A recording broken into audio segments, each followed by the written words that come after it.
अगर आपको या आपके परिवार में किसी को कोरोना हो गया है लेकिन आपको कोरोना के केवल हल्के फुल्के लक्षण हैं, तो ऐसे में डॉक्टर्स घर से ही रहकर कोरोना का इलाज करने की सलाह देते हैं। मगर इस होम आइसोलेशन में मरीज के साथ साथ देखभाल करने वाले की भी जिम्मेदारी बढ़ जाती है, क्योंकि उन्हें मरीज का ध्यान रखने के साथ साथ खुद का भी बचाव करना पड़ता है। साथ ही लोगों को नहीं पता होता है कि उन्हें होम आइसोलेशन में क्या करना चाहिए। इसी को देखते हुए centre for disease control and prevention यानी सीडीसी ने होम आइसोलेट हुए मरीजों की देखभाल कर रहे लोगों और घर के बाकी सदस्यों के लिए कुछ गाइडलाइंस जारी की है। सीडीसी के गाइडलाइन के मुताबिक सबसे पहले अगर कोई भी कोरोना के मरीज की देखभाल कर रहा है तो उसे डॉक्टर के जरिए दी गई सभी दवाओं के बारे में अच्छे से पता होना चाहिए, ताकि वो डॉक्टर के जरिए बताए गए सभी निर्देशों का ठीक से पालन कर सके। इसके अलावा मरीज के खान पान का भी पूरा ख्याल रखें और उन्हें ज्यादा से ज्यादा लिक्विड सब्सटेंसेस पीने के लिए दें।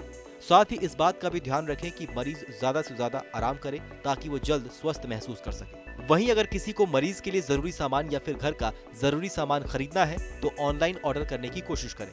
अगर कोरोना के मरीज ने कोई जानवर पाल रखा है तो उस जानवर का भी खूब ख्याल रखें। साथ ही ध्यान रखें कि कोई भी मरीज उसके पालतू जानवर के सीधे संपर्क में न आए।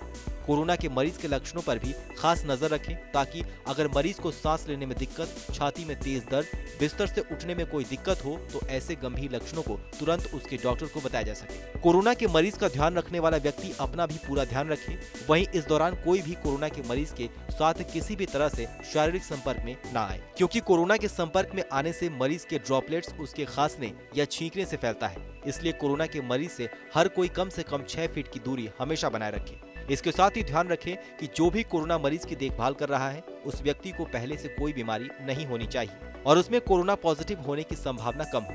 वहीं कोरोना के मरीज खुद को पूरी तरह से आइसोलेट कर लें, जैसे कि अलग कमरा और अलग बेडरूम, जिससे कोई भी उससे सीधे संपर्क में न आए। इसके अलावा मरीज के कमरे की खिड़कियां खुली रखने की कोशिश करें ताकि उसे प्रॉपर वेंटिलेशन मिल सके। कोरोना के मरीज अपने कमरे में ही बैठकर खाना खाएं। वहीं मरीज की देखभाल कर रहे व्यक्ति भी ग्लव्स पहनकर ही मरीज के बर्तनों को हाथ लगाएं और उन्हें सीधा साबुन और गर्म पानी से धो लें। जब आप मरीज के बर्तनों को धो लें तभी ग्लव्स को अपने हाथों से उतारें और ग्लव्स उतारते ही अपने हाथों को अच्छे से धो लें। इसके अलावा अगर कोरोना मरीज घर में किसी से भी बात कर रहा है तो उसे मास्क लगाकर ही बात करनी चाहिए, ताकि वो दूसरों को संक्रमित ना कर दे। साथ ही देखभाल करने वाले व्यक्ति को भी मास्क पहनना जरूरी है, क्योंकि मास्क कोरोना ड्रॉपलेट्स को दूसरे व्यक्ति तक पहुंचने से रोकता है और उसे संक्रमित होने से बचाता है। मरीज की देखभाल करने वाले व्यक्ति को अपने हाथ भी बार बार धोते रहना चाहिए। वहीं अगर आप मरीज के कमरे की सफाई करना चाहते हैं तो इस दौरान आप मास्क और ग्लव्स अच्छे से पहने और कमरे की सतहों को अच्छे से साफ करें। जब भी कोई कोरोना के मरीज की देखभाल कर रहा है तो उसे अपने भी लक्षण पर पूरा ध्यान रखना चाहिए, ताकि वो मरीज का ध्यान रखते हुए खुद संक्रमित ना हो जाए। आपको हमारी ये जानकारी कैसी लगी हमें कमेंट सेक्शन में लिख के जरूर बताइए। बाकी देश और दुनिया की तमाम बड़ी खबरों के लिए सब्सक्राइब करें TV9 भारतवर्ष।